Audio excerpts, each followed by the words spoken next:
asalaamaaleykum amis téléspectateurs de Ndalaan TV tey nag ñu ñëwoon fii ci Touba Centre seet si fi benn cadre maanaam benn jeune moo xamante ni macha allah kenn dootu ko natable fii ci Touba Toul ñu après xam naa damay indi bàyyi ak moom mu def présentation monsieur ñu lay nuyu. Merci Ousmane. Salaamaaleykum maa ngi nuyu mbokk Touba Toul yi nuyu mbokk internet yi di remercier aussi waa Ndalaan TV ci seet si bi ñu ma seet si parce que ça m'a un peu surpris de sa présentation. J'ai entendu dire que nit la koo xam ne peut-être waaw nga utiliser benn mot rek loolu maa ngi ciy remercier bu baax bien vrai que je m'incline pour l'accepter. Voilà maa ngi leen jaajëfal bu baax seet si bi ma seet si. merci ginnaaw loolu kon internet yi yéen a ko déggandoo kon dañuy dal di wéyal waxtaan bi ñu commencé ko ci maanaam Moussa. fu Moussa jóge turu Moussa Gueye. kan mooy Moussa Gueye. ak surtout dañoo tàmm di la gis ci say publication ñuy gis ñu naan Désaline. surnom boobu lan moo ko war a tamit loolu fu mu jógee. Bon tout d'abord damay commencer ci commencement bi rek kan mooy Moussa Gueye. Moussa Gueye moom ndaw lu xeebu la bu dëkk Touba Toul Centre. fi laa gane si àddina fi laa dale ba aussi école 1 bu Touba Toul fi laa jàngee sama lépp peut-être sama enfance bépp maa ngi ko def entre les 4 coins de Touba Toul donc Moussa Gueye boobu la voilà nit ko xeew. Désaline bi nag fi mu jógee y a un professeur boo xam ne souvent daf ma ko doon tooñe quoi bu ma doon questionné ci mouvement yi nga xam ne dañ ko doon mën a quand on était élève bu ma ci laajee ma koy expliquer raison yi tax may engagé wu. Du coup il m'a dit que ni yow t'es un révolutionnaire quoi xam naa ne genre Désaline bi nga bi ma ko waxee travaillé wu ma en fait mais puisque j'avance bu ma demee université la découvrir en réalité qui était en réalité Jean-Jacques Désaline moo tax tur boobu noonu depuis boobu samay proche bi ma ko woowee ba affaire bi law voilà. ndeysaan foofu am na solo ba tey rek ñu wéyal waxtaan bi maanaam Désaline comme que noonu nga ko waxee ñu bëggoon tamit nga def maanaam sa présentation ci maanaam sa jaar-jaar ci wàllum école ba université ak tamit ndomboy tànk yi nga xamante ni maanaam jëloon nga ko ci lycée bi ba université. Bon loolu moom dama ciy sawar comme ni ma la ko waxee sànq rek maa ngi dalee ba école 1 bu Touba Toul la jàngee bi amee suñu entrée en sixième dem seen bu Touba Toul commencé di jàng depuis primaire nag laa commencé dañ daan def ay kermesse ay semaines de l'école de base dama daan jël ay initiative demoon naa ci sax bay ñu ngemb di bëri parce que je me disais que ni ay xale bu leen organiser leen biir du yoon ngay toog di croiser les bras il faut participer parce que pour yow la ñu jógee foofu bon loolu ñu jëlee ko école primaire dama moom CM à l'époque j'avais un ami Issa Diouf Issa Lama moom mu nekkoon nit koo xam ne daf daan yëngu ci ay activités yu demee noonu invité ñu ci aussi on m'a en témoigner ci lañ nekk ci lañ commencé di prendre le vrai goût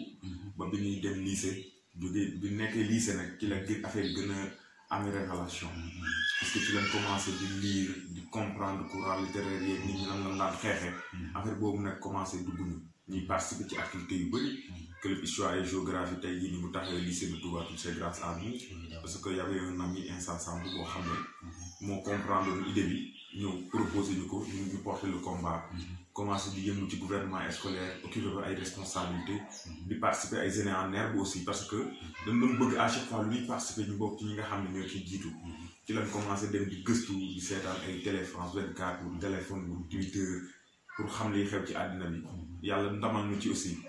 ñu koy santé ñu daan gagné presque ay Aînés en herbe yu bëree bëri ba ñu demee université nag foofu on était devenu plus mature te maturité boobu aussi on s'est dit que ni bi ñu paree say première année ñu orienté ñu fac droit faculté des sciences juridiques et politiques bi demee takk dañ ne comme que dañ ñëw fii fekk suñu nawle yoo xam ne ñun ñëpp mën nañ ne baccalauréat moo ñu fi dugal donc pourquoi pas ñuy seetaan ñoom ñuy def à notre nom pourquoi pas ñun ñu participer ci lañ commencé dugg ci affaire yi yàlla suturaal ñu aussi puisque fekk nañ fa ay Touba Toulois yoo xam ne maanaam ñu ngi woon dans le mouvement étudiant un grand frère comme Madio bi nga xam ne ñoo bokk ndey ak baay bien vrai que fekkentewul université mais dama ko daan gis muy wax ci affaire syndicalisme un premier goût déjà maintenant bi ñu demee ñu confier ñu suñ benn mag boo xam ne vraiment nit koo xam ne man mën naa ne participer na ci li nga xam ne tey jii nii moom la nit ñi gis ci Moussa Gueye Dessalines muy Mouhamadou Thiaw ñu naan ko Thiaw te mu dëkk Thiaw moom vraiment bi ñu demee suñu bopp lañ ko jébbal mu teg ñu ci raay yi comme ñu comprend en réalité ce qui est le syndicalisme comment ci activé yu et puis on s'est dit aussi Thiaw li ñu defal ñu dem mu def le tout ba nu loger am fu ñuy fanaan ñun dañ ko war a defar suñuy rakk aussi donc fi mu jaar ñun fale ñu jaar fa xam fa ay yeneen i nit yu ay yeneen borom baax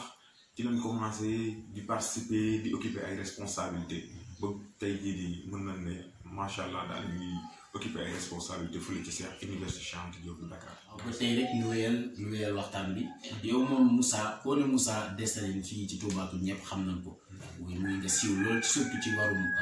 maanaam li am ci Touba Toul daal problème yi. nga engagé wu ci. léegi loolu nag lan doon laaj loolu engagement boobu lan moo ko waral ndax yomb na ak liggéey boobu noonu ni mu méttee fii ci Touba Toul. bon c'est vrai loolu moom dañ ciy sant yàlla bu baax quoi puisque quoi qu'on puisse dire li nga wax moom dama koy confirmer mais xam nga dañu jàng ci école yi ñu ñuy wax li ce qu'on appelle le déterminisme social ak li nga xam ne c'est inné ak li nga xam ne c'est acquis donc yàlla daf ñu suturaal ñu am ay parents yoo xam ne sama yaay kenn du ko présenté Touba Toul mon père idem ñu nekk ay nit ñoo xam ne maanaam dañuy yëngu ci mbirum association maanaam ci gouverne xaw ma nu koy waxee ci association femmes yi daf ciy participer bu baax ay projets yu bëri daf koy dugal Touba Toul mon père idem ma nekk nit koo xam ne ci univers boobu laa juddoo am ay mag yoo xam ne tamit dama leen daan gis ñuy xeex yi ma disais que ni donc lii mooy yoon quoi te yàlla dogal ak mbaaxam mu nekk yoon donc foofu lañ commencé prendre goût maintenant bi ñu demee ba màgg xam ne tamit mbir yi kenn du ñëw ñu ko defal ñun rek ñoo ko mën defal suñu bopp te li suñuy moroom yi nga xam ne ñoo dëkk ci yeneen commune mbaa ñu dëkk ci yeneen département mbaa ñu dëkk ci ay ville mbaa ñu dëkk ci ay château lu ñu mën ñun war nañ ko mën parce que ñu may doomu aadama lañ ko ñun ci lañ commencé te du ñëw tamit ñu xeexal suñuy problème donc ci lañ commencé di activé wu ci lépp loo xam ne soxal na askan Touba Toul ñu ciy participer. macha allah ci loolu sax la muy weer ba léegi rek ndax ni ma ko naan fan yii ci ginnaaw. wàllum problème ak waa Tek bi ak waa Touba Toul. ñu gis la nga ciy def ay jéego yu am solo. léegi loolu tamit ñu bëggoon nga leeral ko problème ak waa Tek fii ci Touba Toul. waaw problème ak waa Tek ak Touba Toul ñëpp xam nañ ne problème la boo xam ne c'est depuis 2018. man bi problème bi déclenché en réalité j'étais à l'université boobu amuma sax jotu ñëw Touba Toul puisque xam nga jàng université bi ñuy demee. maintenant affaire yi bu ñu demee ba avancé ñun ci lañ ñëw commencé intéressé wul fekk ci ay nit ñoo xam ne tamit combat bi dañ ko def combat Touba Toul bi leen jegee di leen laajee ils nous ont expliqué les béaba du début jusqu'à la fin jox ñu des preuves ñu xam ne nag lii du yoon te ñun war ñu toog tamit di seetaan loolu moo tax ñu dugg ci combat bi ñun tamit bi ñu duggee ci combat bi ku ne boo dugg ci mbir day am noo xam ne noonu nga ciy duggee puisque yow noonu nga mel ñun biñ ci duggee dañu gis ne maanaam mbir mi ni mu doon doxee naam baax na mais soxla woon na tamit ñu gën ko activer te ñun à travers les réseaux sociaux xam na ne réseaux sociaux yi ñu mën lu bëree mënu ko te boo ci dugalee information fa muy egg yow sax doo ko mën a imaginer donc on s'est dit pourquoi ne pas faire un trait alerte non seulement population Touba Touloise bi nga xam ne ñoom comprendre ñi nga xam ne ñoo nekk ci diaspora bi ak ñeneen ñi nga xam ne sont des Sénégalais à part entière yoo xam ne mbir mi soxal na leen ñu dugg ci yàlla dogal ñu affaire yi peut-être ñu gis ci njariñ ñu gën a yaatal xeex bi dem ba dugg ci front pour la lutte et la défense des intérêts du Sénégal donc affaire yi sant yàlla daal sant yàlla bu baax. macha allah sant yàlla loolu tamit ba tey ñu neen ko fii ci Touba Toul. maanaam ndaw ñi léegi bëri nañ bëri boo xamante ne te tamit ku ci am bac rek. yaakaar na maanaam mën ngaa diriger maire bi. maanaam kenn ku ne dañoo de leadership. léegi yow sa relation ak ndaw ñooñu tey est-ce que mënoon nga koo dégg tam. waaw loolu moom lu may rafetlu la quoi puisque damay am fierté di ko raconter chaque jour dama mës a toog ak benn un ami. qui est de Kaolack ñuy waxtaan université mu ne ma yéen Touba Toul xanaa ngeen ñëpp ay leader ngeen parce que dama gis ni maanaam jeunes yi nekk Touba Toul yëpp fu nekk dañuy xëccoo ma ne ko man pour man c'est ça qui fait le charme quoi man pour man doomu aadama yi maanaam dañu war di compétir mais tamit ci compétition yoo xam ne maanaam mën na jëmale mbir yi kanam mais aussi bu umpale ne aussi bët du yenu mais day xam tamit lu bopp àttan parce que am na ndaw yoo xam ne car macha allah depuis bi ñu nekkee université même au lycée amoon na ñoom ay de très bonnes relations mun naa ci citer ñu mel ni ay Jibi Sène foo ko gis ma ay Omar Abdoulaye Diouf ay grand frères yoo xam ne vraiment yu bëree bëri dañu ci doon gindi mais par contre day am ñoo xam ne du nangu àddina moo demee moom te dafa am benn xalaatkat bu mag bu tudd Fatou Diom bu daan wax naan partout où on va il y aura toujours des champs et des loups maanaam mbir nit àddina foo mën di dem dina am ñu bëgg am ñu bañ da ngay comprendre ne c'est dans l'ordre naturel des choses aussi nit ñëpp mënuñu nangu mais yow da ngay am peut-être esprit de grandeur ba pare jéem a ñoo di tuuti sagesse xam ne affaire yi du noonu boo nangoo ñi nangu da ngaa war a accepter ni bañ xam ne lépp tuubaatul la quoi peut-être bu liñ la bañee bu ñu la ko waxoon mën nga ci corriger wu voilà c'est ça. ba tey rek ñu weel wax nga ko léegi ci sa biir wax ba maanaam ci réseaux sociaux yi mooy maanaam loo bëggee véhiculer sa message rek foofu nga yomba jaare te tamit ñu nemmee ko ci tamit foofu noonu maanaam nga am ci engagement bu garaaw daal ci maire maanaam yow ci maire wu Touba Toul bi muy monsieur Daouda Tine ma koy saluer au passage maanaam yow sa relation ak maire sa problème lan la effectivement bon parce que ñu gis tamit nga koy attaquer quoi ci réseaux sociaux yi waaw c'est vrai mais man à chaque fois damay bëgg ñuy def la dichotomie entre Daouda Tine ki nga xam ne ñun suñu papa la vraiment suñu kilifa la ak le maire parce que pour man maire fonction la donc chaque jour dama koy wax ñi nga xam ne ay pro Daouda Tine la que ni man quand j'attaque pas l'homme j'attaque la fonction donc il faut que tamit côté boobu noonu ñu ciy bàyyi xel beneen bi mooy li waral loolu mooy ñun dañoo nekk ay ndaw Touba Toul jox ñu lépp ñu dem jàngi am benn ouverture ci ni àddina bi doxee dem ci ay d'autres localités xool foofu ni muy demee ñu waat def rétrospective xool ñun suñu localité nan lay doxee xam ne dafa am bërëb yoo xam ne dafa sooxe lool te loolu il faut que ñu bind mbaa ñu wax pour que nit ki jot ci parce que mën nañ ne il est plus informé que nous mais boo ko bindee mbaa nga wax ak moom bu réagirul am nga droit secouer ko puisque politique la mais doo ko fekk këram en tant que père de famille ngay am yenn yoo xam ne da nga koy wax te même sa fonction bu ñu koy attaqué dañ koy attaqué avec respect puisque tey jii nii on ne sait jamais àddina mën na dem ba place bi ñu nekk fa donc lépp loo xam ne bëgguñu ko def war ñu ko def kenn mais mënul ñàkk. waaw ba tey rek ñu wéyal ndax nee nga fi léegi comme place bi mu toog. mën na dem ba jour nga toog fi. ci biir loolu ni gis nañ tamit ne yow yaa jiite maanaam les étudiants de Jëngumaan. yaakaar naa noonu lañ koy waxee. waaw léegi maanaam yow loolu défi boobu naka la demee nan nga def ba maanaam réussir loolu noonu. voilà je pense que affaire yi ni mu demee c'est tout à fait naturel. dama toog un jour sur Facebook j'ai vu un CV. CV bi m'a impressionné. Je me suis dit kii kan la après j'ai fait la recherche dem di gëstu ak samay contact ba xam nit ki maintenant ci laa dem jéem a tëgg ak moom rendez-vous yàlla dogal mu àndu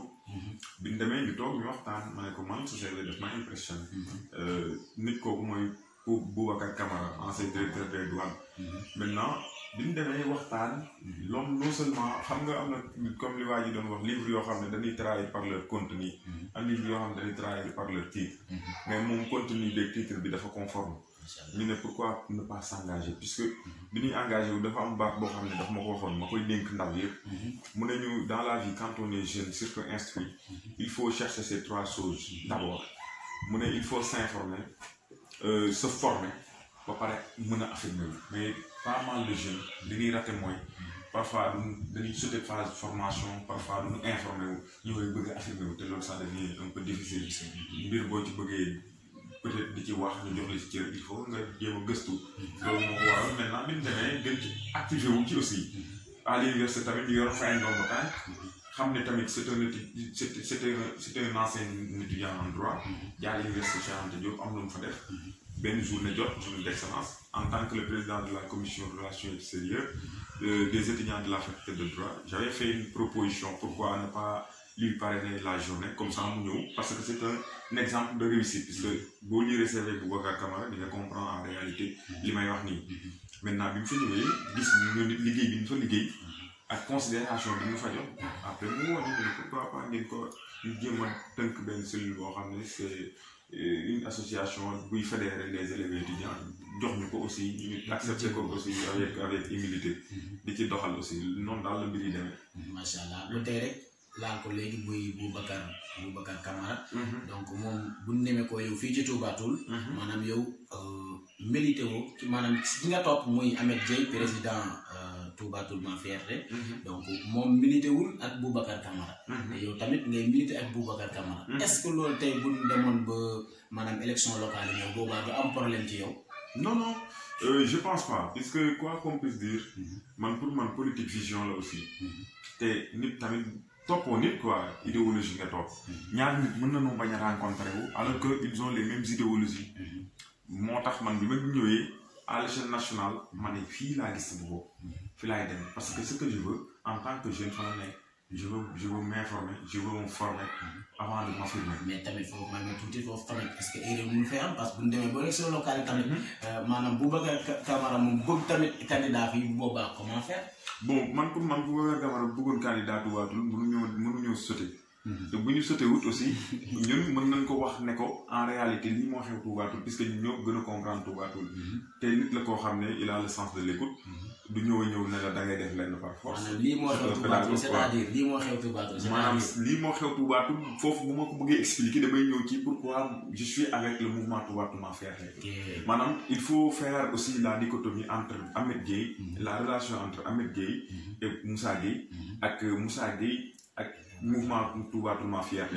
bu ñëwee sama relation Ahmed Gueye c'est une relation très fraternelle. Ahmed on s'est connu boobu dara xewagul. suñu kër daf ko daan fréquenter daf daan ànd ak des grands frères nekk mag ñun depuis boobu on a gardé de très bonnes relations ba màggee ba nekk à l'université yu bëri gën ci yokku sax donc loolu mooy relation entre Moussa Gueye ak Ahmed Gueye. maintenant entre mouvement Toubatul ma fierté ak sama relation ak mouvement Toubatul ma fierté je pense que bi ma ñëwee je m'étais dit que ne fallait participer te pour participer il faut que nga dugg ci cadre boo xam ne genre carnaval la pour participer dama ñëw ma peser yi fi nekk yëpp j'ai vu que ne man li ma gëm ak li ma bëgg fii la nekk ma dem foofu ma joxe sama adhésion moo tax depuis loolu gis nga ñun ci position bi ñu ci am mbir yi dañ ko jël def ko suñu yëfu bopp def ñu ko yëfu Ahmed Gueye puisque on s'est dit que ni Ahmed bu defee benn ñun buñ mënee fukk dañ ko war mais ba tey sama question da nga ko répondre ni ma ko bëggee c'est-à-dire dama la poser question ma ne la ndax Boubacar Camara su bëggoon candidat fii tey maanaam ci Toubatul bu boobaa yow comment faire nan ngay def te yaa ngi ci Toubatul ma fierté voilà déggoo li ma la xanaa maanaam ma ne la loolu c'est très simple puisque Boubacar Camara politique dafa am nu muy demee maanaam politique soit on quitte le bas vers le haut soit on quitte le haut vers le bas ñun politique local la ñuy def moment bi nii ñu ngi Toubatul ñoo dëkk Toubatul ñoo juddoo Toubatul ñoo màggee Toubatul ñoo comprendre les réalités de Toubatul donc Boubacar Camara mën ta jóge fële ñëw ne par force da ngeen di def lii dañ j'aurai un candidat à Toubatul non dafay ñëw ne yéen ñi nekk Toubatul lan ngeen gisee terrain bi bu boobaa ñun ñoo koy wax ni terrain bi demee te buñ ko waxee ni terrain bi demee ci loolu la mën a sukkandiku pour décider ndax dañuy wut candidat am ndax dañuy xool courant boo xam ne ñun gis nañ fa suñu bopp ñu dem ci te xam naa ne loolu bu ko defoon guddi yi ñu toll nii li ma la tontu nii mooy am te xaaruma ko ci sax puisque je sais que ni comme li Descartes doon wax le bon sens est la chose du monde la mieux partagée donc pour man ni ñu ko xalaate ne loolu moo jub moom noonu la koy xalaate ne moo jub voilà. waaw kon bu ñu génnee ci politique tamit ñu demaat parce que ñu lay gis maanaam nga nekk activiste xam nga ñu lay gis ci côté Guy Marius Sagna ci côté Pape Abdoulaye Touré genre yooyu léegi yow loolu maanaam ban relation nga sax ak ñoom. bon d'abord damay commencer ci Pape Abdoulaye Touré que je salue de passage. Pape Abdoulaye Touré c'est un jeune frère. université lañu fekk ñu orienté université Cheikh Anta Diop mu ñëw nekk tamit fac droit nekk quelqu'un d'actif li naan parfois lu dagg lu nekk morom ma lay fekki ñu gisante bon am seen relation boo xam c'est tout à fait naturel boobu xamul ma ne sax il était activiste maintenant à travers des discussions ñu dem ci ba am ci ay relation moo tax parfois ñu daje ci yenn bërëb yi nga xam ne ni manifesté wu di fa daje di photo yooyu nit ñi di ko gis mais relation am na relation boo xam ne c'est personnel mais quand il s'agit des questions yoo xam ne daf ñuy interpeller du ma ci xaar moo ko ci xaar parce que c'est naturel quoi maintenant buy problème ak waa teg boobu nga souligné woon sànq à travers problème boobu noonu xamoon naa ko de loin mos naa ko gis mais ci problème boobu daal dañ am yenn affinité yi bay gisante yorante numéro téléphone gisante ay statut recherche bi ñu discuter voilà. macha allah donc comme que yow activiste nga nag. te dama la bëgg a dugal ci lenn. en tant que activiste. maanaam yow naka nga maanaam ban analyse nga def maanaam ci gestion coronavirus bi nga xam ne dafa ñëw tombé ci benn cas particulier quoi. bon d'abord damay ñëw ci activisme boobu nga wax bokk naa ci benn mouvement que je vous annonce de passage bu tuddee mouvement MDS, Mouvement Doyal du Sénégal, un mouvement pour le développement du Sénégal, coordonné par un grand frère, un érudit, un homme Mohamed, c'est une mentalité avérée, grand Salamatan Mohamed, je saluer de passage. Bon activiste parce que le mouvement au-delà de l'activisme,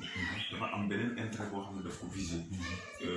Madame, nous avons une vision du Sénégal. Et à travers les courants, que ce soit l'activisme ou la politique, qui est comment atteindre. Donc, l'information de passage. Maintenant, Corona, analyse du Sénégalais, tout d'abord les gens qui ont été génn àddina di ñaan yàlla xale leen àddina te yeexal bu baax di jaal di ko jaal seen mbokk aussi di ko jaal waa Sénégal yëpp ñi nga xam ne ñoo tëdd ci lalu hôpital yi aussi ñu ngi leen di masawu di leen ñaanal wéraange ñi nga xam ne aussi ñoo ci am ay mbokk yoo xam ne dem nañ faju ba wér ba réintégré waat société bi di leen ñaan ñu yaatal leen xam ne feebar la comme feebar yi bu la dalee boo wéree waruñu la daw waruñu la stigmatiser maintenant gestion bi nga xam ne moom laa ci def mooy vraiment man pour man dañ ci am échec politique quoi puisque dama maanaam mbas mi dafa prouver loo xam ne lu bëri loo xam ne ay leader bu ko doon wax ci situation Sénégal nit ñi di ko weddi mbas mi daf ko feeñal maanaam lu xam di comprendre en réalité que ni suñu autorité yi ñoo cuune danoo cuune pour man benn preuve rek mën naa la ko jox nga comprendre seen cuune moom mën ma comprendre nga ne nit ñi dem leen ngeen takk masque takk leen masque te joxoo leen ay masque ngay gis ñu ciy arrêté ay doomu aadama di ci jël seen xaalis ñii ñu naan ñii dem ba naan ñii mën leen ci emprisonné man pour man loolu cuune la beneen bi mooy mënu ma concevoir tey nga ne mbir bi ñuy am ay vécans nga ne mbir yi nii ëpp nañu loxo il faut que ñu changer système bi am yu bëri yoo xam ne dañ ko tere affaire yi dem ba nekk ay 1000 et quelques cas nga indiwaat loolu pour man loolu paradoxe la quoi donc comme li Serigne Tidiane yi di wax di ko saluer de passage di ko ñaan yàlla may ko gudd fan lool mooy maanaam état bi il faut que ñu génn affronter la population wax leen ñu xew parce que on a besoin de savoir d'ici là ñu ngi ñaan ku ne tamit ñu sàmmanteeg mesures d'hygiène yi nga xam ne ministre de la santé et de l'action sociale moo koy édicté maanaam ñuy takk suñu masque di am gel di respecter distanciation bi bien vrai que maa yow defuñu ko respecté wuñ ko mais ñun ñëpp on a été testé ba xam ne suñu température normale na mais ak takk masque bi aussi voilà. merci question bi leer na nañ macha allah. donc ci biir loolu tamit dama am benn question boo xamante ni maanaam ñu ngi koy dégg fu ne. ñu ko dégg mu metti ñu bëree bëri. muy maanaam ñàkk a toppatoo Touba Toul. tey soo gisee tali bi. suuf si moo ko embaumé.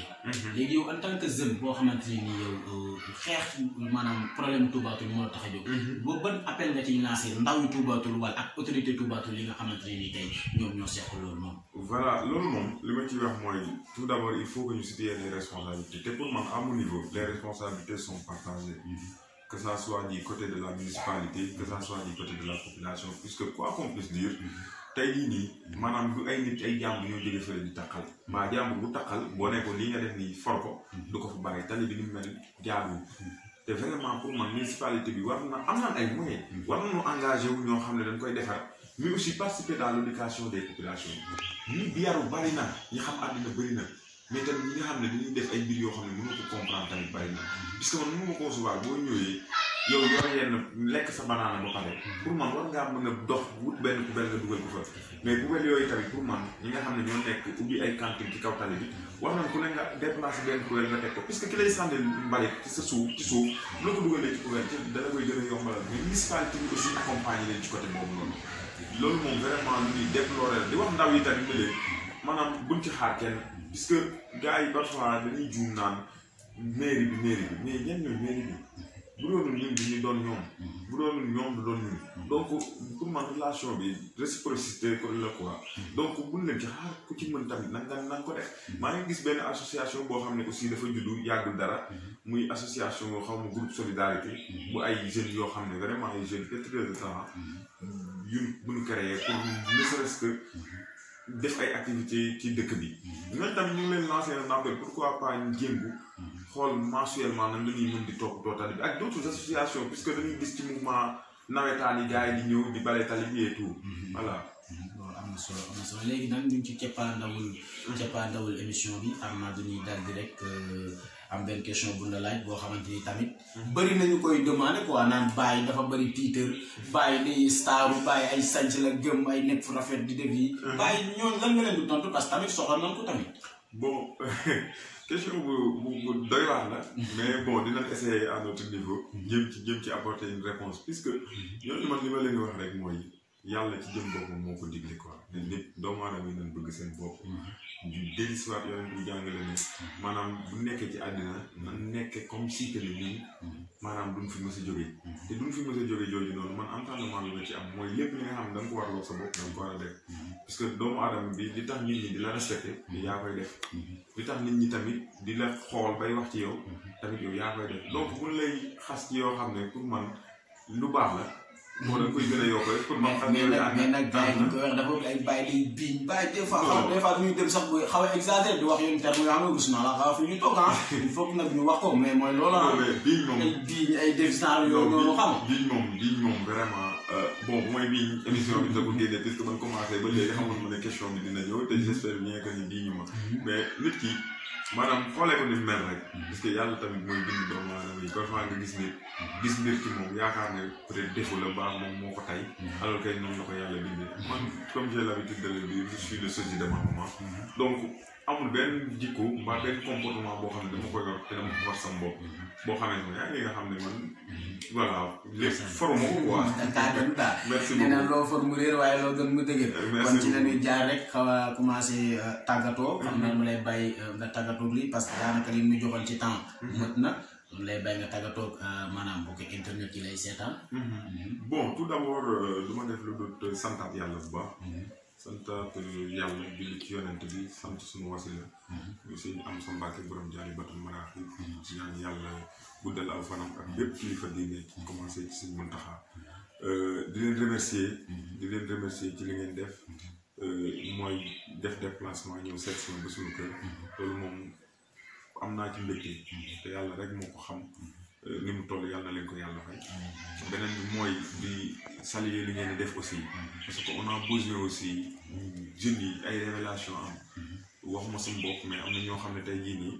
peut-être bu ñu leen demoon interviewer leen dinañ gis talent boo xam ne ci ñoom mën nañ ko exploiter pour que Touba jariñu ci ñoom ñu jariñu ci di saluer mbokk internet yëpp di wax tamit ne